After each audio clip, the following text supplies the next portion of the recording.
Hello everyone, welcome back to Talk Fluent. We're so happy you're here with us today. Whether you're listening on your way to work, relaxing at home, or practicing your English during a study break, thank you for spending your time with us. Today we're talking about something that can completely change the way you sound in English. If you've ever thought, I know a lot of English words, but I still don't sound like a native speaker, then today's episode is exactly what you need. Hey everyone, it's great to have you back. You know, this is one of those topics that surprised even me when I first started paying attention to how native speakers actually talk. We often think that sounding fluent means using long, difficult vocabulary. But in reality, native speakers usually do the opposite. They use simple verbs again and again, just in different ways. That's so true. I remember when I was learning another language. I spent hours memorizing fancy vocabulary because I thought it would make me sound smarter.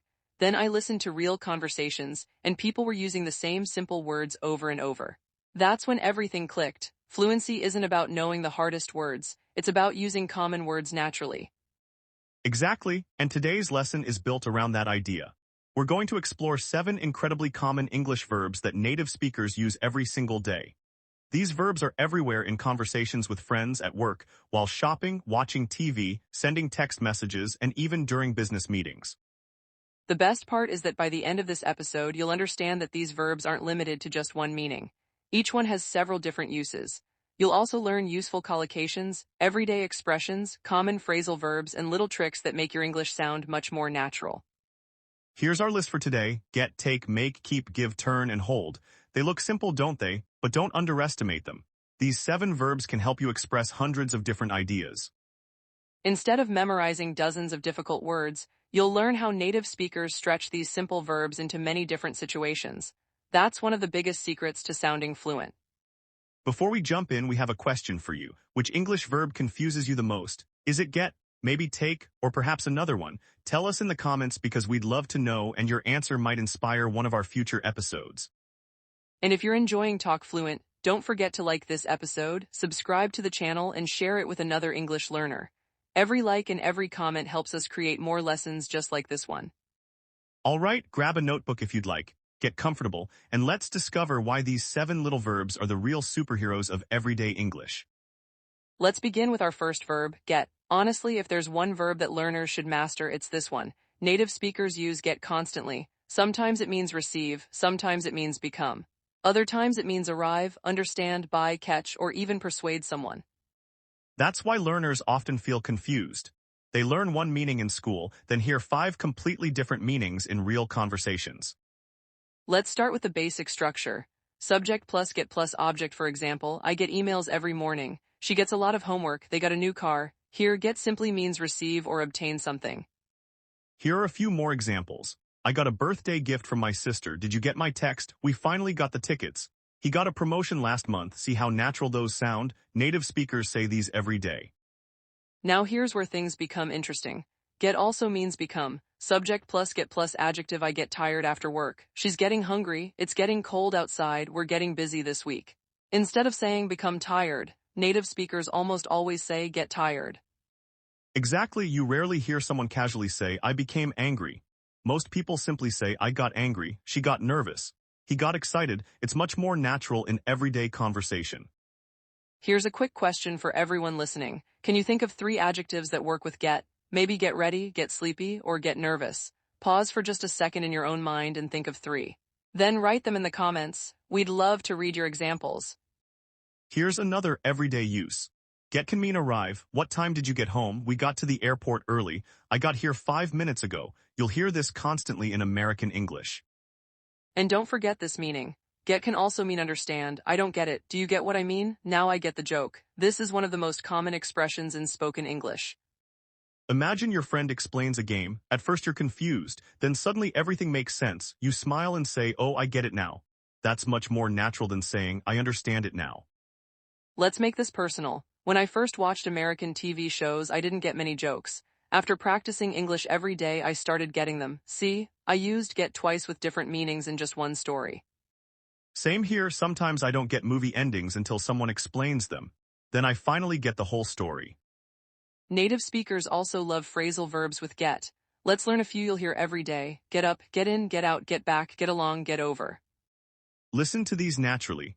I get up at 6 every morning, get in the car, get out of here, I'll get back to you tomorrow. Do you get along with your coworkers? She finally got over her cold. These expressions appear in conversations every single day. Here's a useful learning tip. Don't memorize get as one word with one meaning. Instead, memorize whole expressions. Get ready, get home, get dressed, get married, get better. That's exactly how native speakers store language in their minds. Great point. Your brain remembers chunks much faster than isolated vocabulary. So instead of learning 100 different verbs, learn common combinations.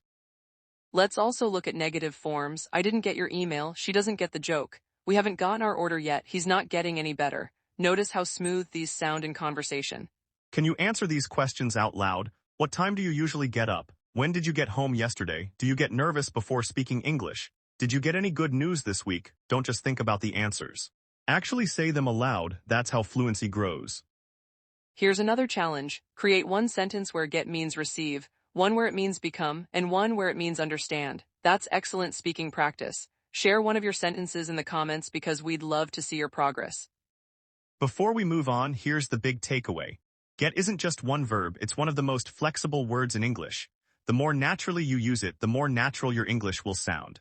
And trust me, native speakers use it dozens of times every single day. Our next verb is take, and this is another word you'll hear everywhere in everyday English. Most learners first learn that take means to carry something from one place to another. That's true, but it's only a small part of the story. Native speakers use take in dozens of different situations, and once you start noticing it, you'll hear it almost every minute. Absolutely, think about your own day. You might take a shower, take a break, take a picture, take a seat, take medicine, take notes, or take your dog for a walk. That's already several completely different meanings, and we haven't even finished breakfast yet. Let's begin with the simplest pattern. Subject plus take plus object. I take the bus to work. She takes her laptop everywhere. They took their kids to the park. In these examples, take means to carry or move someone or something.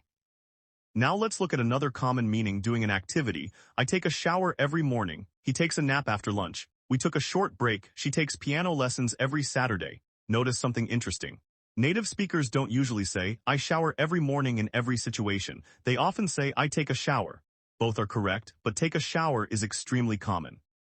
Here's another one you'll hear all the time, take your time. This doesn't mean carrying time anywhere. It means don't hurry. Imagine your friend is choosing new shoes. You can say, take your time. You're telling them to relax and make a careful decision. And here's another favorite expression. Take it easy. This means relax or don't worry too much. If your friend has been working all week, you might say, you've been working nonstop. Take it easy this weekend. Native speakers also use take when talking about transportation. I took a taxi, she took the train, we're taking a flight tomorrow. Instead of saying used a taxi, you'll almost always hear took a taxi. Let's practice together. Can you answer these questions? How do you usually get to work or school? Do you take the bus? Do you take the subway? Or do you take your own car? Say your answer out loud. Speaking is where real improvement happens. Here's another useful meaning. Take can mean to accept something. I'll take that offer. She took the job. He didn't take my advice. You're not physically carrying advice. You're accepting it. That's why context is everything. One little verb can completely change meaning depending on the sentence. And that's exactly how English works. Here's a quick tip. Instead of memorizing long vocabulary lists, notice which words naturally go together. Take a break, take responsibility, take notes, take care, take a chance. Learn these as complete expressions. Speaking of take care, that's another phrase you'll hear constantly. People say it at the end of conversations. See you tomorrow, take care. It's simply another way of saying stay safe. Before moving on, here's a challenge. Write one sentence using take to talk about transportation. Then write another using take as an expression like take a break or take your time. Leave one of your examples in the comments so we can read it later. Great job! You've already learned 2 verbs that native speakers use hundreds of times every week. Now let's move to another superstar, make.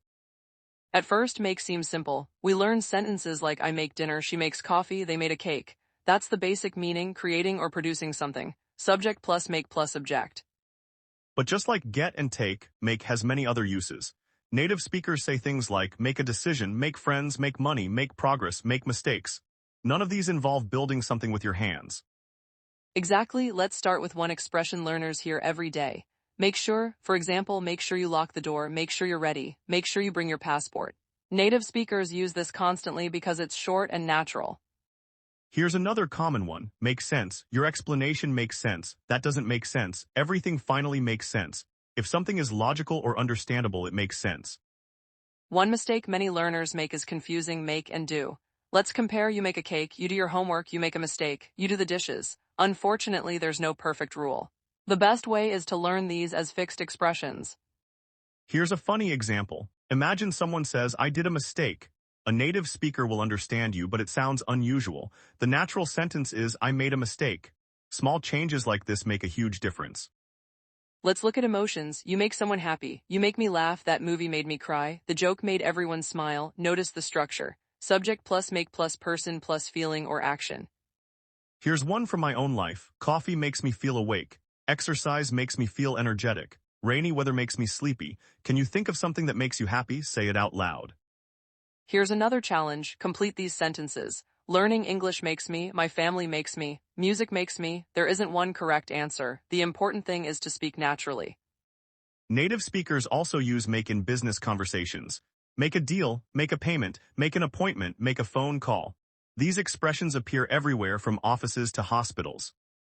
Let's compare formal and informal English. A formal sentence might be, I would like to schedule an appointment. In everyday conversation, people simply say, I need to make an appointment. Much shorter, much more natural. Here's another useful expression. Make up your mind. It means decide. If your friend can't choose between two restaurants, you might smile and say, come on, make up your mind. Native speakers also say, make yourself at home. If someone visits your house, this means relax, be comfortable. It's a warm, friendly expression you'll hear often. Before we finish this section, let's review today's 3 amazing verbs. Get helps you talk about receiving, becoming, arriving, understanding, and much more. Take helps you describe actions, transportation, accepting things, and everyday routines. Make helps you express creating, deciding, causing feelings, and many useful expressions that appear in daily conversations. The secret isn't learning difficult vocabulary. It's learning how native speakers actually use simple verbs in real life. So far, we've seen that simple verbs can do a lot of work in English. Instead of trying to memorize hundreds of complicated words, you can become much more fluent by mastering these everyday verbs. Now let's continue with another one you'll hear all the time: keep. I love this verb because it's incredibly useful. Native speakers use it in conversations at home, at work, at school, and even while texting friends. Once you start paying attention, you'll notice it everywhere. Let's begin with the basic meaning. Subject plus keep plus object. This often means to continue having something. I keep all my old photos. She keeps her keys in her bag. They keep their important documents in a safe place. In these examples, keep means to have or store something instead of giving it away or throwing it out. But here's another meaning you'll hear even more often. Keep plus verb plusing. This means to continue doing something. He keeps asking the same question. She keeps calling me. It keeps raining. They keep talking during the movie. This structure is one of the easiest ways to describe repeated actions. Exactly. Imagine your little brother knocks on your bedroom door every 5 minutes. You might say, he keeps bothering me. Or maybe your phone won't stop ringing. You could say, my phone keeps ringing today. Native speakers use this pattern constantly because it's short, clear, and natural. Let's try a few more. Keep smiling. Keep practicing. Keep learning. Keep going. These are words of encouragement you'll hear from teachers, coaches, parents, and friends. One of my favorite expressions is keep it up. If someone is doing well, you can say, your pronunciation is improving. Keep it up. It means continue doing what you're doing. Here's another useful expression. Keep in touch. If you're saying goodbye to a friend who's moving to another city, you might say, let's keep in touch. You're saying, let's continue communicating. Native speakers also say, keep an eye on. For example, can you keep an eye on my bag? Can you keep an eye on the kids? This doesn't mean staring without blinking. It simply means watching something for a short time. That's one thing learners sometimes find funny about English. Many expressions don't mean exactly what the words say. If someone tells you to keep an eye on something, don't imagine taking your eye off and putting it somewhere. That's a funny picture. Now let's compare formal and informal English. A formal sentence might be, please continue your excellent work. Most native speakers simply say, keep up the good work. It's friendlier and much more common. Here's a quick speaking exercise. Answer these questions aloud. What do you keep on your desk? What habit do you want to keep? Who do you keep in touch with? Don't worry if your sentences aren't perfect. The goal is to build confidence. Before we move on, here's another challenge for our listeners. Write one sentence using keep with a noun, then write another using keep plus a verb ending in ing. Share one of them in the comments. We'd love to see how you're using today's lesson. Fantastic. Now let's move to another powerful verb, give. Most learners first learn that give means to hand something to another person. Subject plus give plus object plus to someone. I gave my friend a gift. She gave me some advice. They gave us free tickets. That's the basic meaning, and you'll definitely hear it every day.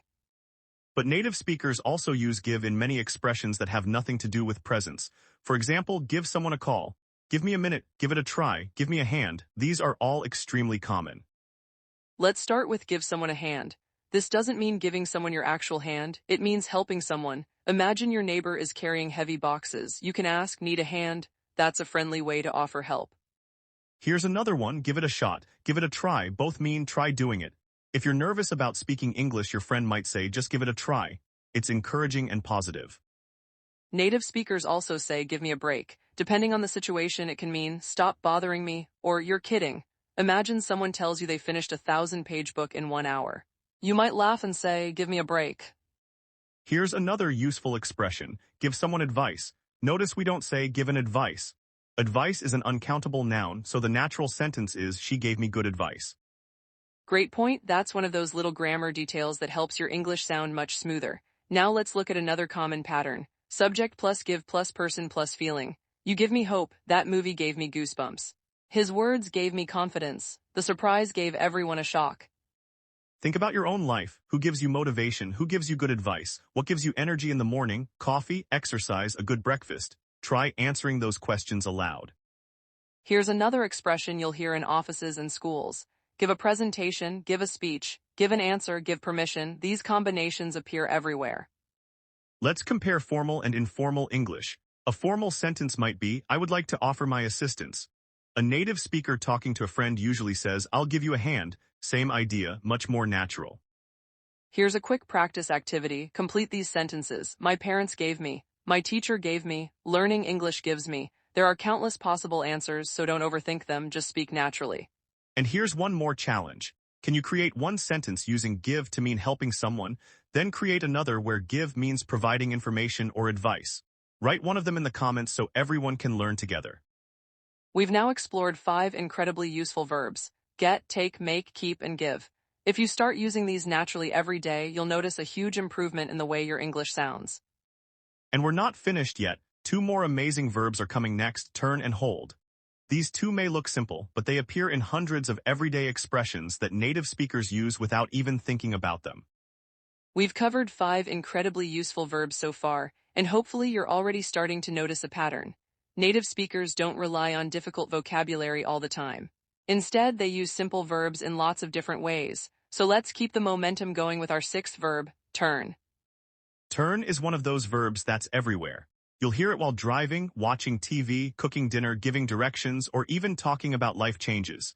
It's simple, but it's incredibly flexible. Let's begin with the most basic meaning. Subject plus turn plus object. This usually means to change the position or direction of something. Turn the key, turn the page, turn the handle, turn your head. These are all actions you'll hear in everyday conversations. Now let's talk about one of the most common expressions in English. Turn on, turn off. We use these with lights, TVs, computers, fans, air conditioners, and almost any electronic device. Can you turn on the lights? Please turn off the TV. I forgot to turn off my computer. She turned on the coffee machine. You'll probably hear these expressions several times every single day. Here's another very common meaning. Turn can describe a change. The leaves turned brown in autumn, the sky turned dark, the milk turned sour, he turned 30 last month. Notice that something changes into a different state. Exactly, instead of saying he became 30, native speakers naturally say he turned 30. Or instead of the weather became cold, people often say the weather turned cold overnight. Here's another expression you'll hear all the time, turn around. Imagine you're looking for your friend, they call your name and you turn around. Simple, natural, and extremely common. Then we have another useful one, turn down. This expression has 2 popular meanings. First, reduce the volume. Can you turn down the music? Second, refuse something. She turned down the job offer. He turned down the invitation. Same words, completely different meanings. That's why context matters so much in English. If someone says, I turned it down, you need to know the situation. Were they talking about loud music, or were they talking about refusing an offer? The conversation tells you the answer.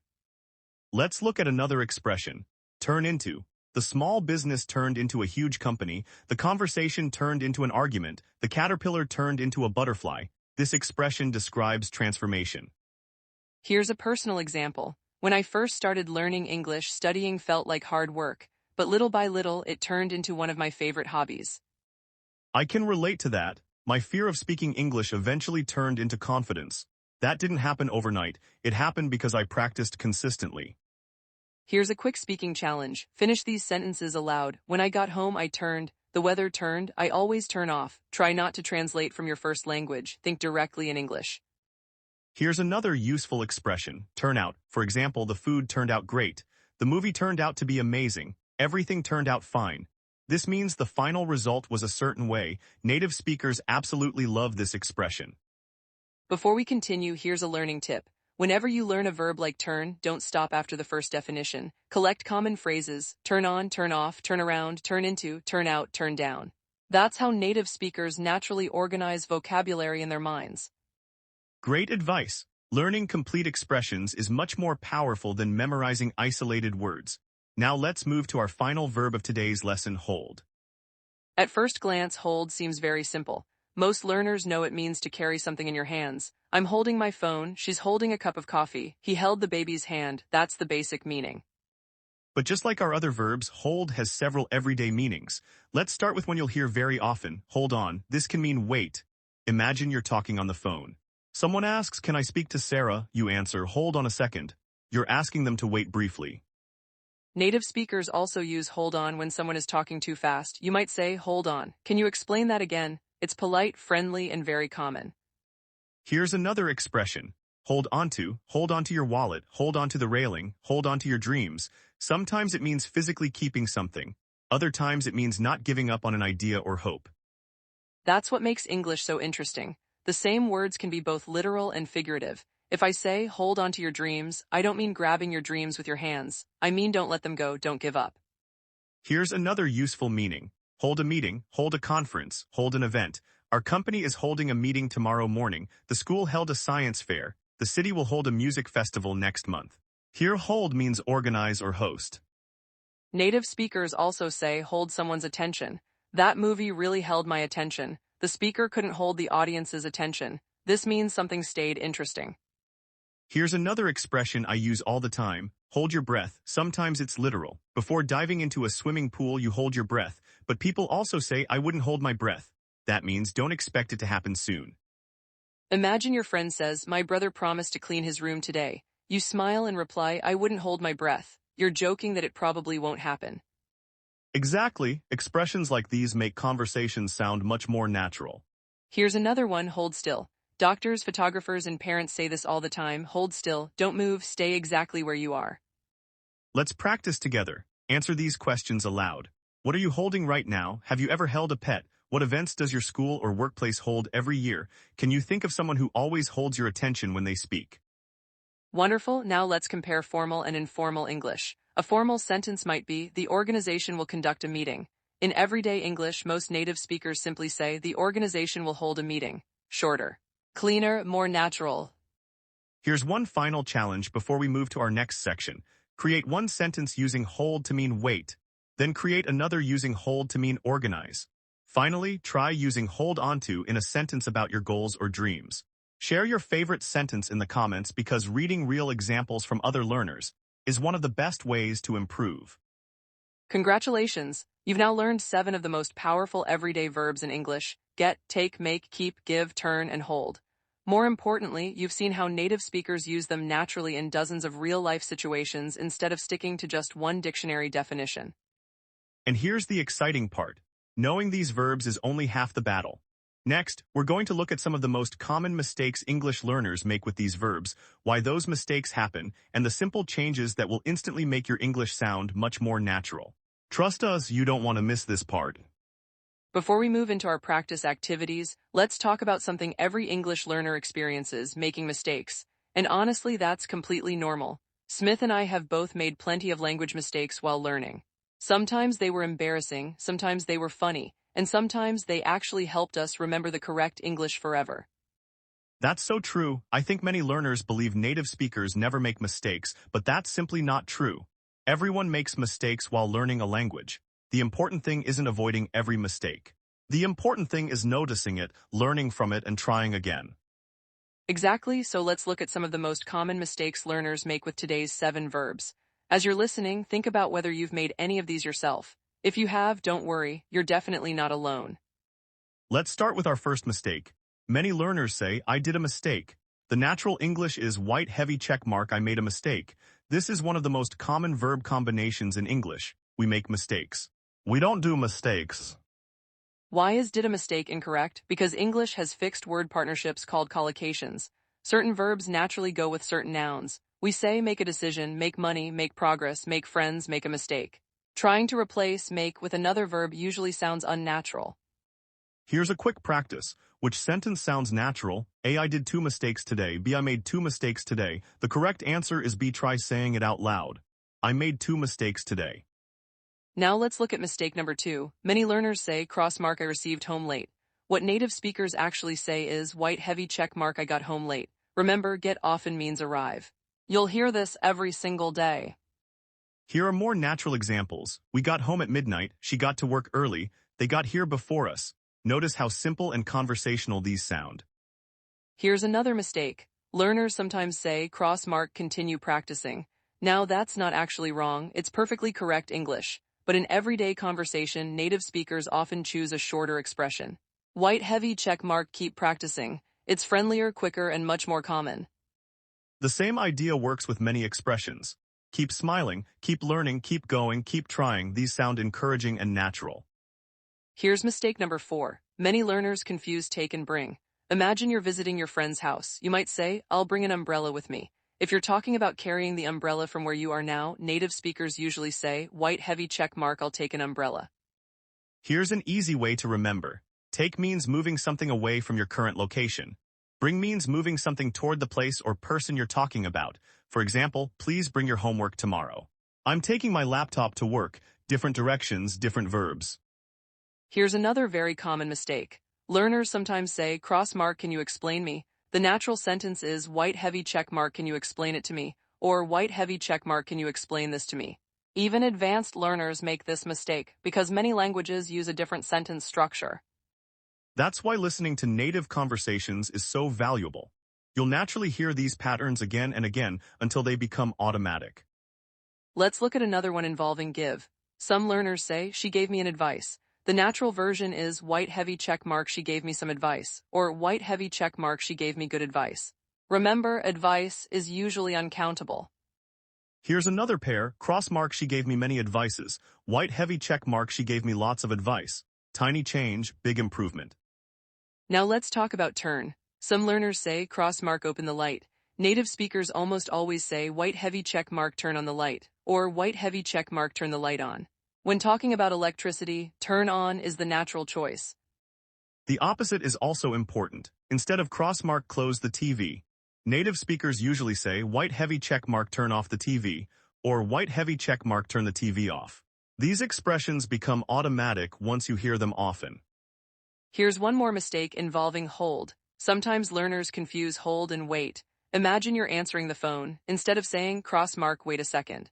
Native speakers often say white heavy check mark hold on a second. Both are correct, but hold on a second sounds especially natural during phone conversations. Let's practice these corrections together. I'll say the incorrect sentence. You say the correct one aloud. Ready? I did a mistake. You say, I made a mistake. Great. I received home late. You answer, I got home late. Excellent. Open the light. You answer, turn on the light. Perfect. Here's another round. She gave me an advice. Correct it. Continue practicing. Make it sound more conversational. I'll bring my backpack to school. Think carefully would take sound better. Nice job. The more you correct these little habits, the more natural your English becomes. Remember, fluency isn't about speaking perfectly every time. It's about making fewer mistakes over time and feeling comfortable communicating. I also want to remind everyone that making mistakes is actually a sign of progress. If you're speaking enough to make mistakes, you're speaking enough to improve. The biggest mistake isn't saying something incorrectly. The biggest mistake is staying silent because you're afraid of making one. Exactly, every fluent English speaker has made thousands of mistakes. The difference is they kept speaking, they kept listening, they kept practicing, and eventually those mistakes became lessons instead of problems. So here's today's challenge. Choose one of the mistakes we covered today and write the correct version in the comments. Even better, create your own sentence using the correct expression. That small bit of practice will help you remember it much longer. Fantastic work. You've just eliminated several of the most common mistakes learners make with these everyday verbs. And now it's time for our favorite part of every Talk Fluent episode, a fun interactive challenge where you'll choose the most natural sentence, think like a native speaker, and practice speaking out loud. Let's see how many you can get right. It's time for our interactive practice. This is where everything we've learned today comes together. I'll give you a situation with two possible sentences. Your job is to decide which one sounds more natural in everyday English. Don't just think about the answer, say it out loud. Speaking is one of the fastest ways to build confidence and remember what you've learned. And remember, if you choose the wrong answer, that's perfectly okay. Learning happens when we compare, notice the difference, and try again. Ready? Let's begin. Situation 1. Your friend has been studying for 3 hours without taking a break. Which sentence sounds more natural? Option A, continue studying, you're doing great. Option B, keep studying, you're doing great. The better answer is option B, keep studying, is what native speakers usually say in everyday conversation. Continue studying is correct too, but it sounds a little more formal. If you're talking to a friend, keep studying feels warmer and more natural. You can also say keep working, keep smiling, keep practicing, keep going. These are short, encouraging expressions that you'll hear all the time. Situation 2. Your friend says they don't understand today's lesson. Which sentence sounds more natural? Option A, I don't get it. Option B, I don't receive it. The correct answer is option A, I don't get it means I don't understand. Native speakers use this expression constantly. If someone explains it again and you finally understand, you can simply say, oh, I get it now. Here's another variation. Do you get what I'm saying? Do you get the idea? Do you get the joke? Those all sound very natural in conversation. Situation 3. Your coworker offers you a cup of coffee. Which reply sounds more natural? Option A, I'll take one thanks. Option B, I'll receive one thanks. The winner is option A, I'll take one, is exactly what native speakers say when accepting food, drinks, or an offer. You'll also hear, I'll take the chicken, I'll take a small coffee, I'll take the blue shirt. It's a simple expression you'll use almost everywhere. Situation 4. You accidentally answered a difficult question incorrectly during class. Which sentence sounds right? Option A, I made a mistake. Option B, I did a mistake. Hopefully this one was easy. The correct answer is option A, I made a mistake. Remember this as one complete phrase. Don't separate the words in your mind. Learn the whole expression together. Situation 5. Someone is talking too quickly and you need a moment. Which sentence sounds more natural? Option A, hold on a second. Option B, stop 1 second. The better answer is option A, hold on a second, is polite, friendly, and extremely common. You could also say hold on a minute, hang on a second, just a second. All of these sound very natural. Notice that native speakers often have several ways to express the same idea. The more expressions you learn, the more flexible your English becomes. Now let's make things a little more challenging. I'm going to describe a situation, and instead of choosing between two options, I'd like you to create your own sentence. Situation 1. You just arrived home after a long day at work. Try using the verb get. Maybe you said I got home late, or I finally got home. Excellent, simple sentences like these are exactly how native speakers talk. Situation 2. You've been studying English every day for 6 months. Use the verb keep. You might say I keep practicing every day, or I'll keep learning English. Fantastic, those sound very natural. Situation 3. Your friend asks for your opinion about trying something new. Use the verb give. Maybe you answered I'd tell them to give it a try, or I'd give them some advice. Both are great examples. Situation 4. You're leaving your house and nobody is in the room anymore. Use the verb turn. A natural answer could be I turned off the lights, or don't forget to turn off the TV. These are everyday sentences that native speakers say all the time. Situation 5. You're waiting on the phone while someone finds the information you need. Use the verb hold. The obvious answer is I'll hold on, or they asked me to hold on for a minute. Perfect. You'll hear this expression almost every day if you speak English regularly. Here's one more fun challenge. I'm going to say a sentence and I'd like you to replace the formal verb with a more natural everyday verb. Ready? I became tired. Native speakers usually say I got tired. Much shorter, much more conversational. Here's another. I continued working. Most people would simply say I kept working. Again, shorter and more natural. One more. I accepted the offer. In many conversations you'd hear I took the offer, or even I took the job. That's exactly how native speakers often express the same idea. Now here's your biggest challenge of today's episode. Can you tell a short story using at least 4 of today's verbs? For example, you might say, I got home late, took a shower, made dinner, and kept watching my favorite show.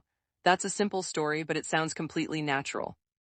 If you're feeling confident, try using all 7 verbs in one short paragraph. It doesn't have to be perfect. The goal is simply to use the language, and if you'd like some extra practice, write your story in the comments. We'll be excited to read it, and you might even inspire other English learners to practice too. Remember, fluency doesn't come from memorizing hundreds of grammar rules. It comes from using simple English naturally, again and again, until it feels automatic. Exactly. Real conversations aren't about using the biggest words in the dictionary. They're about choosing the right everyday words at the right time. And these 7 verbs are some of the most powerful tools you can add to your English. In just a moment, we'll wrap everything up with a quick review and a few final tips to help you remember today's lesson long after this episode ends. What an amazing lesson we've had today. We started with 7 simple English verbs, but hopefully you can now see that they're much more than just simple vocabulary words. These are some of the building blocks of everyday English, and once you begin using them naturally, you'll notice a real difference in the way you speak and understand conversations. Absolutely, let's do one final review before we finish. First, we learned get. We saw that it doesn't only mean receive. It can also mean become, arrive, and understand. That's why native speakers say things like, I got home, I got tired, and I get it. Then we explored take. We discovered that it's used for transportation, everyday routines, accepting offers, and many common expressions like take your time, take a break, and take care. It's one of those verbs that appears everywhere once you start listening for it. After that came make. We talked about creating things, making decisions, making friends, making progress, making phone calls, and of course, the famous expression, make a mistake. Remember, we make mistakes, we don't do mistakes. Next was keep, one of the best verbs for talking about continuing actions. We learned expressions like keep practicing, keep going, keep smiling, and keep in touch. These short phrases make your English sound encouraging, positive, and very natural. Then we looked at give. We learned that it's much more than handing someone a present. Native speakers say give someone a hand, give it a try, give advice, give a presentation, and give me a call. These expressions appear in everyday conversations all the time. After that, we explored turn. We practiced phrases like turn on, turn off, turn into, turn around, and turn out. One simple verb can describe changing direction, changing situations, or even changing your life. And finally, we finished with hold. We talked about hold on to your dreams, hold a meeting, hold still, and hold someone's attention. Just like the other verbs, hold becomes much more powerful when you learn it in complete expressions instead of as a single word. If there's one idea we'd love for you to remember from today's episode, it's this. Don't focus on learning the most difficult English words first. Focus on mastering the words native speakers actually use every day. These 7 verbs may look simple, but together they can help you express hundreds of different ideas in real conversations. Here's a challenge for this week. Every day, choose one of these 7 verbs and use it in 5 different sentences. On Monday, practice get. On Tuesday, practice take. Keep going until you've used all 7. By the end of the week, you'll be amazed at how much more comfortable these verbs feel. Another great habit is to pay attention whenever you're watching English movies, TV shows, YouTube videos, or listening to podcasts. Every time you hear one of today's verbs, pause for a second and ask yourself, how is this verb being used? Is it literal? Is it part of an expression? Is it a phrasal verb? This simple habit will train your brain to recognize natural English without memorizing endless grammar rules. We'd also love to hear from you. Tell us in the comments which of today's 7 verbs surprised you the most. Was there a meaning you had never heard before, or maybe you learned a new expression that you're excited to use this week? Reading your comments is one of our favorite parts of creating these episodes. And here's another fun challenge. Write a short paragraph using all 7 verbs, get, take, make, keep, give, turn, and hold. It doesn't have to be perfect, just try. The more you use these verbs in your own sentences, the faster they'll become part of your everyday English. Remember, confidence doesn't come from knowing every word in the dictionary. Confidence comes from using the words you already know naturally and consistently. Every conversation you have, every sentence you practice, and every mistake you learn from brings you one step closer to speaking fluent English. We're so proud of the effort you're putting into your English journey. Learning a language takes time, patience, and consistency, but you're proving that you're willing to show up and improve. Keep practicing, keep speaking, and most importantly, don't be afraid to make mistakes. Every fluent speaker started exactly where you are today. If you enjoyed today's lesson, please give this video a thumbs up share it with a friend who's learning English, and subscribe to Talk Fluent so you never miss a new episode. We have many more practical lessons, real-life conversations, grammar tips, vocabulary tricks, and speaking practice coming your way. Thank you so much for spending your time with us today. We truly appreciate every single one of you, and we can't wait to help you become a more confident English speaker in our next lesson. Until then, keep practicing, keep believing in yourself, and keep enjoying the journey. Your English is improving every single day, even if you don't notice it yet. Thanks for listening to Talk Fluent. See you next time.